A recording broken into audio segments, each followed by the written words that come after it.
Nimbas, today we fight with Varun Sandesh's team. Ninda movie team. Ninda మా మీద పడకుండా చూసుకుంటాం. Let's see who will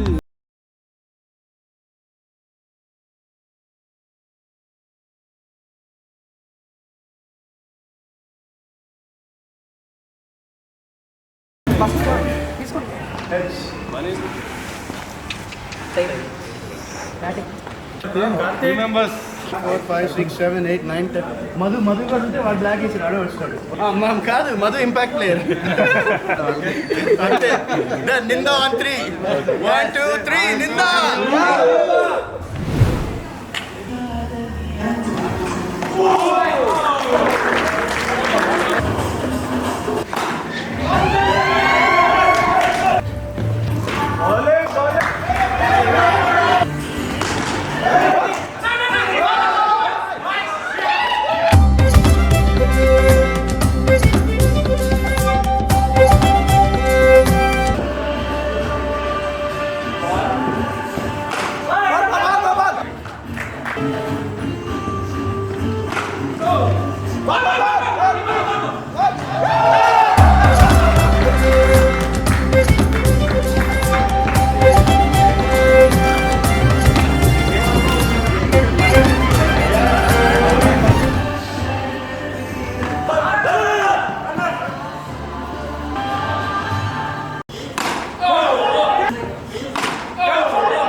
years తర్వాత మీరు క్రికెట్ ఆడారు. వీళ్ళందరిలోని మీకు best and Tucker bowler and batsmen అనిపించింది వన్ పర్సన్ నన్ను అవుట్ చేశాడు ఈయనే. సో ఫస్ట్ ఈయనే చెప్పాలి, చందు. అండ్ చందు కూడా, ఇద్దరు చందు బాగా. సో ఈ చందుకి ఇద్దరు చందులు నచ్చారు అనమాట. ఈ చందు ముగ్గురు చందులు బాగా. ఇప్పుడు వివేక్ నేను. సో ఇప్పుడు మీరు ఇంతవరకు చాలా సినిమాలు చేశారు, like different kind of genres and different directors తో వర్క్ చేశారు. అండ్ నిందా సినిమా అంటే మీరు ఓకే చేయడానికి ఎంత టైం తీసుకున్నారంటే ఏమేమి చూసారు కదా, ఏం నచ్చిన పాయింట్? సో నేను రాజేష్ గారు యాక్చువల్లీ ఒక 2 years ట్రావెల్ చేసాం. వేరే సబ్జెక్ట్ ఒకటి అనుకున్నాము, కానీ అదేంటంటే కొంచెం బడ్జెట్ కొంచెం ఎక్కువ ఉండి అది అవ్వక ఇంకా చాలా రోజులు తిరిగారు ఆయన. ట్రై చేసాం, అది అవ్వలే. కాబట్టి ఇంకా ఫైనల్ గా నాకు ఈ స్టోరీ చెప్పారు. ఈ స్టోరీ అప్పటి నాకు చెప్పలేదు. ఈ స్టోరీ చెప్పగానే నాకు చాలా బాగా అనిపించింది. అండ్ మోర్ ఓవర్ నాకు ఇందులో ఏం నచ్చిందంటే, ఇది రాజేష్ గారే ప్రొడ్యూస్ కూడా చేశారు ఈ సినిమా. సో బేసిక్ గా ఏంటంటే ఆయన ఆ స్టోరీని అంత నమ్మి, అంటే ఆయన ఓన్ మనీ కూడా పెట్టి ప్రొడ్యూస్ చేశారు. సో అది, అండ్ ఓవరాల్ గా ఈ స్టోరీ అండ్ ఇలాంటి క్యారెక్టరైజేషన్ నేను చేయలే ఇప్పటిదాకా. అంటే మీకు సినిమా చూస్తే తెలుస్తుంది, టీజర్ లో ఇంకా చాలా చూపించలేదు మనము. బట్ ఇది డెఫినెట్ గా ఇట్ విల్ బి నేను చేసే సినిమాలో కొత్త జాన్రా మూవీ ఇది. అండ్ రాజేష్ గారితో ఆయన డెఫినెట్ గా నా నమ్మకం ప్రకారం ఆయన ఈ సినిమా తర్వాత ఇంకా చాలా సినిమాలు చేస్తారని నేను అనుకుంటున్నాను. రాజేష్ గారు, మీరు ఈ సినిమాకి ప్రొడ్యూసర్ కూడా. అందరూ ఇండస్ట్రీలో ఉన్న వాళ్ళు ఫస్ట్ డైరెక్టర్ ని మీరు ప్రొడ్యూస్ చేయండి అనేసరికి ఫస్ట్ ఆఫ్ ఆల్ నమ్మరు, ఇంకొకటి క్రియేటివ్ ఫ్రీడమ్ ఉండదు. సో నేను ఫస్ట్ సినిమానే నేను అనుకున్నది తీయలేకపోతే ఇంక తర్వాత చేయడం వేస్ట్ కదా. నేను యాక్చువల్లీ యూఎస్ నుంచి వచ్చాను ఇండియాకి. అక్కడ 12 years అక్కడే సెటిల్ అయ్యి సినిమా చేద్దామని వచ్చాను. సో ఇంకా నాకు ఆ ఫ్రీక్వెన్సీ సెట్ అవ్వక ఇంకా నేను అనుకున్నది నేనే తీద్దామని చెప్పి నేను ఇంకా ఓన్ గా చేయాలి. వరుణ్ బ్రో, హ్యాపీ డేస్ మూవీలో మీరు తమన్నా గారిని లంగావణిలో రమ్మని అడిగారు. అవుట్ ఆఫ్ రియల్ లైఫ్ లో పెళ్లికి ముందు ఎవరినన్నా అడిగారా? నేను రమ్మంటాడు వెళ్తాం.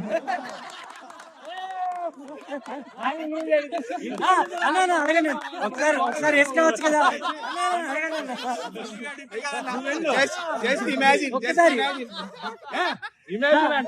మీరు ఆ డైలాగ్ ఒకసారి వేసుకోవచ్చు కదా మధు అని.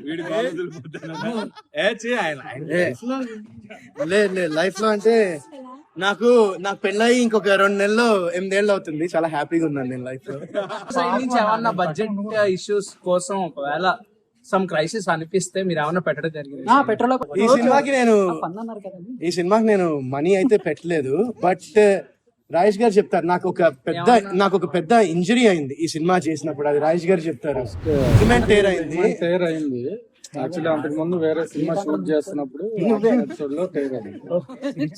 బట్ ఇంకేంటి అంటే షూట్ పోస్ట్ పోన్ చేద్దాము అన్ని రెడీ అయిన తర్వాత వద్దు చేద్దాము అని చెప్పి ఐస్ ప్యాక్ ఎత్తుకొని ఇంక అట్లానే చేశారు. స్పాట్ లిగమెంట్ తో అది పెట్టుకోవడం, ఐస్ ప్యాక్ పెట్టడం, చేయడం. అన్నా అండ్ వరుణ్ సందేశ్ గారు అంటే ఇంతకు ముందు లవర్ ఇమేజ్ బాగుంది. ఫస్ట్ హ్యాపీ డేస్ గానీ కొన్ని ఫిల్మ్స్ చూసుకుంటే, నిషా అగర్వాల్ ఈ మూవీస్ అన్ని చూసుకుంటే లవ్ ఇమేజ్ ఎక్కువ ఉందన్నమాట. బట్ తర్వాత కొంచెం కంటిన్యూగా ఆయన వేరే జానర్స్ కూడా టచ్ చేశారు. మీకు ఆయన లవ్ స్టోరీ చేయాలని అనిపించలేదు? ఎందుకంటే ఇప్పుడు ఉన్న యూత్ ఏంటంటే, ఇప్పుడు ఈయన నోన్ ఫేస్, ఓకే, ఈయన మళ్ళీ మీరు యాక్సెప్ట్ చేయాలంటే ఏదన్నా కొత్తగా ఇవ్వాలి కదా. మళ్ళీ అదే ఇచ్చారంటే మీరు అసలు రారు, యాక్సెప్ట్ చేయరు. ఇప్పుడు ఒకసారి మనం ఆయన బ్రేక్ చేశారనుకో ప్యాటర్న్, ఒకసారి మళ్ళీ వచ్చారంటే ఆ తర్వాత మళ్ళీ ఇంకా ఎక్స్పెరిమెంట్ చేసుకోవచ్చు, మళ్ళీ డిఫరెంట్ జానర్స్ చేయొచ్చు. అది నా థాట్ ప్రాసెస్. ఆయన కూడా బేసిక్ గా అది నచ్చింది, అందుకనే చేశారు. బట్ నింద అనే టైటిల్ పెట్టారు కదా, అంటే ఆయన మీద నిందలేస్తారా లేకపోతే ఈయన వేరే వాళ్ళ మీద వేస్తారా సినిమా? బేసిక్ గా సినిమాలో మెయిన్ క్యాస్ట్ ఒక 8 మంది ఉన్నారు, అందరి మీద నింద ఉంటుంది. సో లాస్ట్ కి ఏమవుతుంది అన్నది సినిమా. వరుణ్ సందేశ్ గారు నడిపెట్టారు, రివర్స్ లోనేమో న్యాయాన్ని నిజాయితీని ఇటు తిప్పారు. సో ఆయన ద్వారా న్యాయం జరుగుతుందనా లేకపోతే ఆయన లాయరా? ఇంటి మామ వరుణ్ అన్న, లైక్ మీరు చాలా మందికి సారీ అని చెప్పాలన్న, మీరు చాలా మందిని మోసం చేశారు. లైక్ నా వల్ల ఇంజనీరింగ్ చేశారని నాకు ఇప్పటికీ మెసేజ్ కరెక్ట్ గా intermediate one of the person నేను హ్యాపీ డేస్ చూసి ఓకే ఇలా ఉంటది బంతులు కొట్టచ్చు అమ్మాయిలతో తిరగచ్చు అని చెప్పి జాయిన్ అయిన బీటెక్ బాధ్యత నేను కూడా కానీ సాఫ్ట్వేర్ కి అయితే వెళ్ళాను నేను బతికిపోయాను అట్లీస్ట్ అలాంటి అమ్మాయిలు కూడా తగలేదు చాలా మందికి. ఇప్పటికీ మెసేజ్ వస్తాయి. ఇప్పుడు కూడా హ్యాపీ డేస్ మీరు చాలా మంది మోసం చేస్తారు. ఆ సినిమాని ఎంత ఎంజాయ్ చేస్తారో అంత. నాకు అదే అన్న కదా, ఇప్పటికీ నాకు నా సోషల్ మీడియాలో డిఎంస్ వచ్చి నన్ను తిడుతూ ఉంటారు, మీ వాళ్ళు వెళ్ళాము మా లైఫ్ ఇట్లా ఉంది. వరుణ్ సందేశ్ ఒక్కడే ఫస్ట్ ఇంజనీరింగ్ చేసి తర్వాత ఇంటర్ చేశాను. అది కండ్రకోట మిస్టరీ అని ఉంది కదన్నా, అది కండ్రకోట అంటే ఏపీ అదేనా అమ్మవారి టెంపుల్? అమ్మవారి ఓకే, అక్కడ షూట్ చేసాము వెళ్ళి. అక్కడే సో ఆ రిలేటెడ్ స్టోరీనా? అది కూడా మాకు యాక్చువల్లీ ప్లస్ అయింది. సో యాజ్ ఎ డైరెక్టర్ గా లైక్ మీది డెబ్యూ కదా ఇది movie, film debut. So Varun Sandesh గారిని అంటే హ్యాండిల్ చేసాం అంటే స్టోరీ అనుకున్నప్పుడు ఓకే భయ మనం చేసేద్దాం అంటారు హీరోస్ జనరల్లీ. ఫైనల్ కి వచ్చేసరికి ఎలా ఉంటదంటే ఒక్కొక్క సిచ్యువేషన్స్ లో వినకపోవడము ఇలాంటి జరుగుతుంటాయి. How you face it?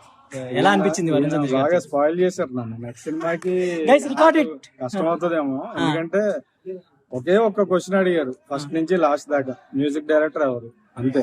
Okay, ఇంకా స్క్రిప్ట్ విన్న తర్వాత మళ్ళీ అది ఏదో చేయడం గానీ, లేకపోతే హీరోయిన్ ఎవరు అని గానీ, బడ్జెట్ ఏంటి అని గానీ ఏదీ లేదు.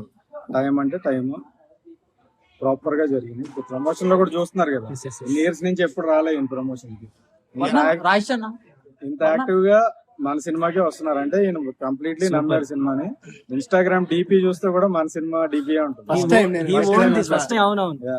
సో అదే ఇందాలో ఒక ఫన్నీ ఇన్సిడెంట్, షూటింగ్ టైమ్ లో జరిగిన ఫన్నీ ఇన్సిడెంట్ ఏదైనా షేర్ చేస్తారా? అంటే మీరు ఇంజూర్ కూడా అయ్యారన్నారు కదా, ఏదైనా ఇన్సిడెంట్ మంచి ఇన్సిడెంట్ ఫన్నీ చాలా ఉన్నాయి. ఒకటి షేర్ చేయండి. విలేజ్ లో షూటింగ్ జరుగుతున్నప్పుడు ఒక పెద్ద ఆయన తొండ పట్టుకుని వచ్చాడు. ఆ తొండ మేమే చంపేసాం, డబ్బులు కట్టండి హైలైట్ అంటే మీ మీద నిందేశాడు ఆయన. సో ఇందాక ఇక్కడ మనకి ఇద్దరు సిద్ధార్థులు ఉన్నారు. Okay, Done. సో తిను కూడా ఇందులో మంచి క్యారెక్టర్ చేస్తున్నాడు, ఆయన కూడా చాలా మంచి క్యారెక్టర్ చేస్తున్నాడు.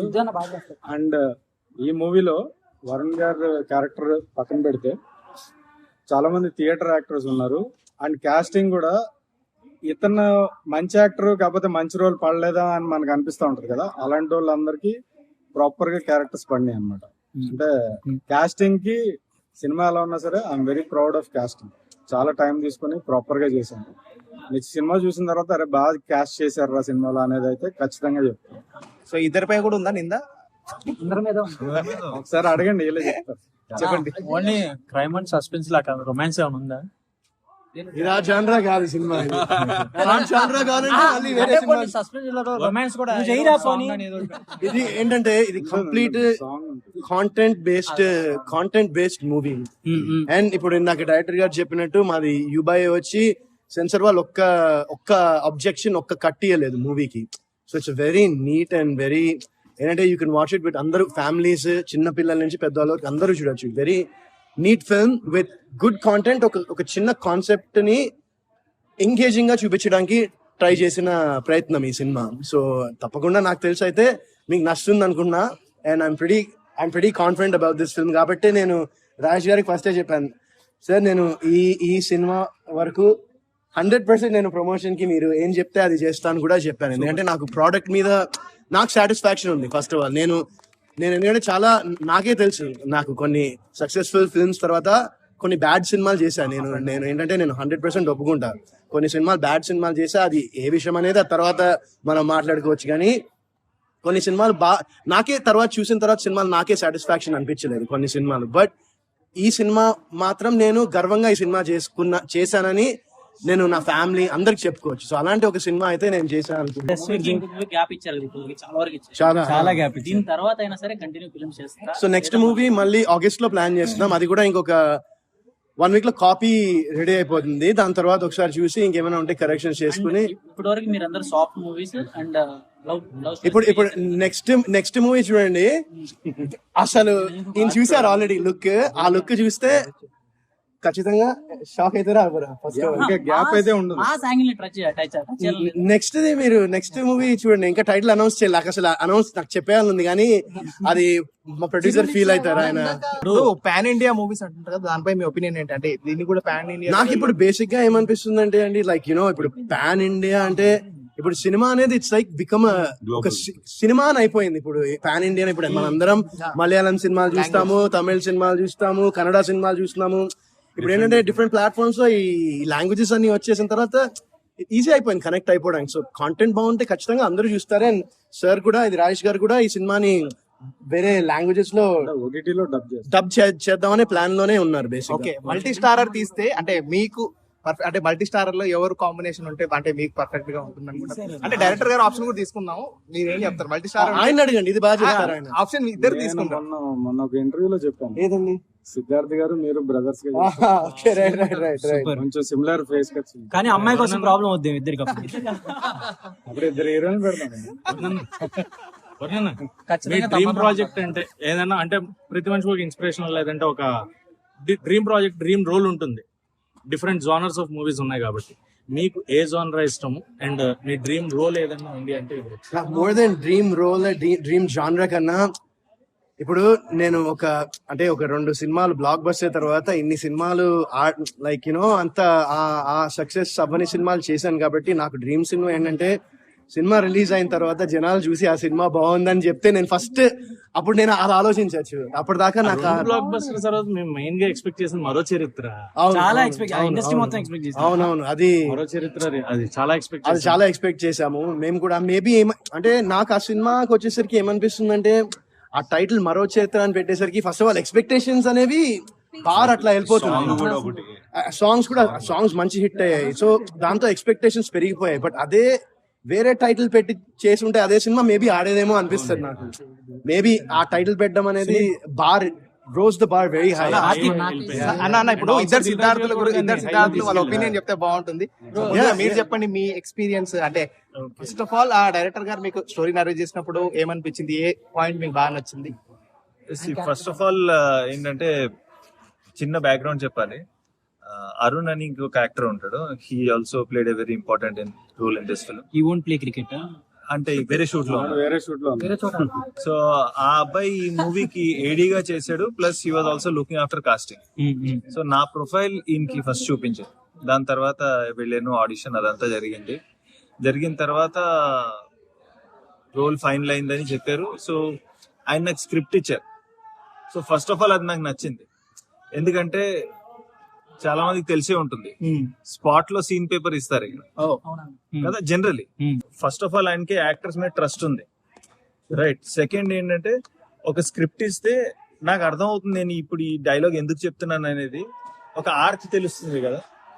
సో అది నాకు చాలా నచ్చింది. ప్లస్ కొంచెం సిమిలర్ బ్యాక్గ్రౌండ్ అనిపించింది నాది, రాజేష్ గారిది. ఆయన కూడా అబ్రాడ్ ఉండి సినిమా కోసం వచ్చారు, నేను కూడా అబ్రాడ్ ఉండి వర్క్ చేసి 10 years తర్వాత సినిమా కోసం వచ్చాను. సో అదొక common point. And to be honest, ఇప్పుడు జనరలీ సినిమా ఫీల్డ్ లో ఉన్నామంటే అందరికి సినిమా పిచ్ ఉంటుంది. Is a proper cinephile. ఆయనకి సినిమా గురించి ఉన్న నాలెడ్జ్ అఫ్ కోర్స్ నిందాలో తెలుస్తుంది, దాని తర్వాత కూడా ఇంకా కొన్ని సబ్జెక్ట్స్ ఉన్నాయి ఆయన దగ్గర, you will get to know.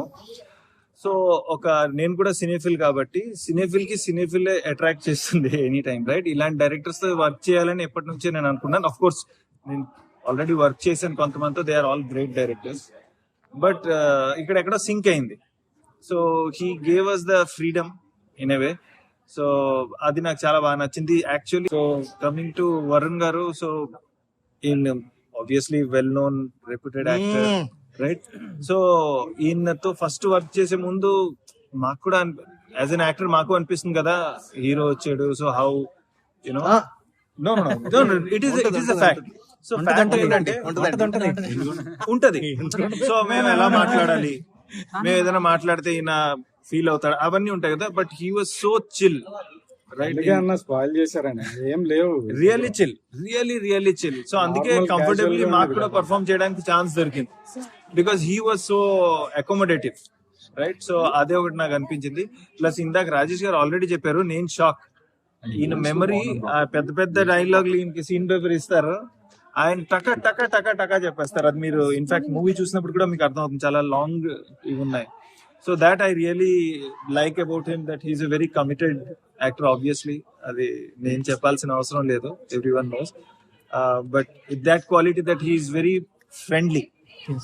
So ఆ ఫ్రెండ్లీనెస్ ని యాక్టర్స్ కూడా ఎక్కడ దాన్ని మిస్యూజ్ చేయకుండా, so we also have been respect. అలాగే స్క్రిప్ట్స్ అందరికి ఇచ్చేసారు కదా మంచోళ్ళు కాబట్టి ఓకే. ఇలాంటి వాడు ఎవరైనా బయటికి వెళ్ళి జస్ట్ అలా అదే ఒక ట్విస్ట్ లాస్ట్ లో ఒక ట్విస్ట్ ఉంటుంది, 4 పేజీలు ఇవ్వలేదు. అదొకటి ఇవ్వలేదు, 15 పేజెస్ ఇవ్వలేదు. సిద్ధార్థ అన్న, మీరు మీ ఎక్స్పీరియన్స్ షేర్ చేయడం ముందుగా. నా ఎక్స్పీరియన్స్ అయితే ఫ్యూ పాయింట్స్ ఎగ్జైట్ అయ్యాను. సార్ స్క్రిప్ట్ ఇచ్చారు, బట్ ఏంటి అంటే క్లైమాక్స్ పార్ట్ ఏ ఆర్టిస్ట్ కి ఇవ్వలేదు. సో షూట్ చేసేటప్పుడు కూడా నా క్యారెక్టర్ వర్క్ ఉంది, కానీ లైక్ స్టోరీ ఎలా వస్తుంది ఎలా ఉంటుంది అనేది నాకు ఐడియా లేదు. ప్రీమియర్ చూసిన తర్వాత I was fully excited. Like climax అయితే నేను కూడా గెస్ట్ చేయలేదు, యాక్టింగ్ పార్ట్ లో ఉన్నా. ఆ రేంజ్ ట్విస్ట్ ఉంది, అండ్ అది నేను మోస్ట్ ఎక్సైట్ అయిన పాయింట్. అండ్ సార్ టేకింగ్ కానీ, అండ్ క్యాజువల్ గా యాక్టర్స్ ఇరిటేట్ అవ్వకుండా ఇవేం లేకుండా చాలా కూల్ గా మాట్లాడి చాలా కూల్ గా చేయించారు యాక్టింగ్. అండ్ నెక్స్ట్ వరుణ్ అన్నతో చేసినప్పుడు మాత్రం ఒక పాయింట్ ఇన్స్పైరింగ్ అనిపించింది. ఏంటి అంటే లిగ్మెంట్ టైర్ ఉన్నప్పుడు కూడా లైక్ ఆయనతో పాటు సీన్ చేసేటప్పుడు జస్ట్ అక్కడ టేబుల్ దగ్గర కూర్చున్నాను, అక్కడ పెయిన్ వస్తుంది, టచ్ అవుతున్నా కూడా రియాక్షన్ లేకుండా యాక్టింగ్ లో ఉన్నప్పుడు మాత్రం యాజ్ ఇట్ ఈస్ అదే డైలాగ్ చెప్పినాడు. టేబుల్ టచ్ అయ్యింది, పెయిన్ వస్తుంది, బట్ రియాక్టింగ్ లేదనమాట. మామూలు జనరల్ యాక్టింగ్ లో ఇన్స్పిరేషన్ అలా ఎవరైనా ఉన్నారా? నాకు అసలు యాక్టింగ్ అనేది అసలు ఐడియానే లేదు. నేను జస్ట్ మామూలుగా ఓ కెమెరా పెట్టేసి మా చెల్లి వెనకాల డైలాగ్స్ చెప్తుంది, ఆ ముందర నేనుండి ఒక సీన్ నేను చేశాను. ఆమెమో మధు డైలాగ్స్ చెప్తాను, నేను చందు డైలాగ్స్ పెట్టుకున్నా 2007 లో. అప్పుడు ఇలా నేను ట్రైపాడ్ పెట్టేసి ఇట్లా తీస్తూ ఉన్నాము. అండ్ నేను అది చేసిన తర్వాత ఒక సీన్ నాకు చాలా వర్స్ట్ గా అనిపించింది చూసినాక. అండ్ నేను అది చూసి అసలు మా డాడీకి చెప్పాను, ఇది అసలు పంపకు డాడీ, నేను చెప్తున్నాను మంచిగా ఉండదు నువ్వు పంపితే అని చెప్తే, సరే పంపను అని చెప్పి మా డాడీ నాకు చెప్పకుండా పంపించేశాడు. అది సడన్ గా ఫ్యూ వీక్స్ తర్వాత నాకు అనీష్ కురువిల్లా గారు ఫోన్ చేశారు, హ్యాపీ డేస్ ఎగ్జిక్యూటివ్ ప్రొడ్యూసర్. ఆయన ఫోన్ చేసి ఇట్లా ఈ గాట్ సెలెక్టెడ్ ఫర్ చందుకి యాక్టర్ మ్యాన్, కంగ్రాచులేషన్స్ అంటే నాకు అసలు ఫ్యూజ్ అవుట్ ఏంది, ఎప్పుడు పంపించారు మా డాడీ, నేను ఎట్లా సెలెక్ట్ అయ్యా ఏందనుకుని మొత్తానికి అలా జరిగింది. ఇంకా so that's how happy days. But it happens for good, right? It happened. Yeah, it was. I mean, ఇప్పుడు మీ అందరినీ కలిసి మీ అందరితో క్రికెట్ ఆడానంటే అదే దాని వల్లే కదా. or else I wouldn't be here. So అన్న టెంపుల్ ఈస్ట్ గోదావరిలో చాలా మంది మాక్సిమం తెలుసు, అండ్ తెలంగాణ పీపుల్ కి అసలు ఆ టెంపుల్ గురించి తెలియదు. అండ్ అక్కడ జరిగిన మిస్టరీ అని చెప్పేసి అంటున్నారు. అబౌట్ అమ్మవారి టెంపుల్ లో జరిగిన మిస్టరీయా, లేదంటే ఆ కాండ్రగోట ప్లేస్ అనే దాంట్లో జరిగిన మిస్టరీ? అంటే నూకాలమ్మ అనేది పార్ట్ ఆఫ్ ఒక ఎలిమెంట్, సినిమాలో ఎలిమెంట్ ఉంటది కానీ దాని మీద బేస్డ్ గా. సో ఈ మూవీతో ఆ ప్లేస్ చాలా మందికి తెలుస్తుంది. యా, యాక్చువల్లీ ఆ ఊరోళ్ళు కూడా యాక్చువల్లీ థ్యాంక్స్ చెప్పాలి, చాలా సపోర్ట్ చేశారు మాకు. అంటే వాళ్ళ ప్లేస్ లో షూట్ చేయకపోతే ఫీల్ అయిపోవడం అట్లా ఉండేది అనమాట. మా దాంట్లో చేయండి అని చెప్పి చాలా సపోర్ట్ చేశారు. ఎవరైనా ఫుడ్ ఏమన్నా అంటే ఈస్ట్ గోదావరి లైక్ ఫుడ్ కాదు, ఇచ్చేసి వాళ్ళు బయటకు వెళ్ళిపోయేవారు షూటింగ్ జరిగేటప్పుడు. అట్లా ఉండేది. Very very thankful and very sweet. అందుకే అడిగా. Varun garu, you are a good singer, ఓ పాట మా కోసం. ఓ పాట ఇప్పుడు ఇంతసేపు క్రికెట్ ఆడి ఏం పాట పాడతా? సరే పాడతా. మా సినిమా బిందా సినిమా నుంచి ఇది శ్రీరామ్ చంద్ర వోకల్స్ ఈ సాంగ్. చిన్న శాంతు Omkar music director, Kittu lyrics. So song ఇది కొంచెం ఇన్స్పిరేషన్. సో ఈ సాంగ్ కూడా నాకు చెప్పాలనుంది. సో ఈ song it's very motivational and ఒక ఇన్స్పిరేషనల్ సాంగ్ ఇది. అండ్ ఈ సాంగ్ ని మేము గణమాజ్ స్పెషల్ చిల్డ్రన్ చేత ఈ సాంగ్ లాంచ్ చేయించాం actually, artistic kids. So that was very beautiful moment for artistic children. Yeah, so వాళ్ళ చేత లాంచ్ చేయించాం song. It was very beautiful. And song ఎట్లా అంటే కమ్ముతున్న చిమ్మ చీకట్లో అంతు చూడమన్న ప్రశ్నలో ఏ అర్థం ఉందో అన్వేషించింది. ఏ యుద్ధం ఉన్నా సిద్ధంగా పోరాటం చెయ్యాలంటున్న సందేశాల జోరే. So thank you so much once again. మీ అందరికి చాలా థ్యాంక్స్ ఇక్కడ వచ్చి మా నిందా టీమ్ తో పాటు క్రికెట్ ఆడి మాతో ఇంత టైం స్పెండ్ చేసినందుకు సీరియస్లీ చాలా థ్యాంక్స్. అండ్ మీరు కొంతమంది ఇంకా సాంగ్ చూడలేదు, టీజర్ చూడలేదు, తప్పకుండా చూడండి. సో నెక్స్ట్ టైం అడుగుతాం మిమ్మల్ని కొన్ని క్వశ్చన్స్, తప్పకుండా చూడండి. And thank you so much for coming here and spending this time with us. Me song నేను ఎక్కువ పాడేవాడిని. ఈ వయస్సు